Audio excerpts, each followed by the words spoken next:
দেখতে পাচ্ছেন CMM court প্রাঙ্গণ থেকে এবং এই সন্ধ্যার পরে প্রায় ৮টা নাগাদ এই মুহূর্তে সরাসরি দেখতে পাচ্ছেন যে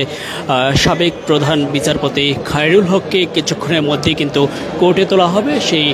কোর্টের গারদ থেকে শুরু করে যেই লাইনটি দেখতে পাচ্ছেন পুলিশ সদস্যদের, এটি হচ্ছে কোর্টের গারদের গেট থেকে শুরু করে সিএমএম কোর্টের যে গেটটি রয়েছে সেই গেট পর্যন্ত কিন্তু এখানে আমরা লক্ষ্য করতে পারছি। এবং আমরা দেখছি যে খায়রুলের বিরুদ্ধে বেশ কিছু স্লোগানও দেয়া হচ্ছে। আপনারা জেনে থাকবেন যে এই খায়রুল হক সাবেক বিচারপতি প্রধান বিচারপতি থাকাকালীন তিনি জিয়াউর রহমানকে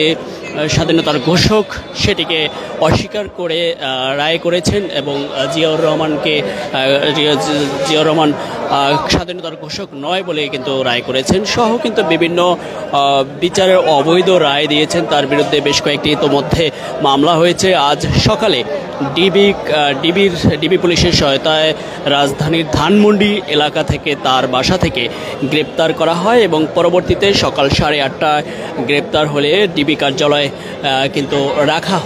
রাখা হয়েছে এবং এখন প্রায় রাত 8টার কাছাকাছি এই মুহূর্তে কিন্তু আমরা লক্ষ্য করতে পারছি যে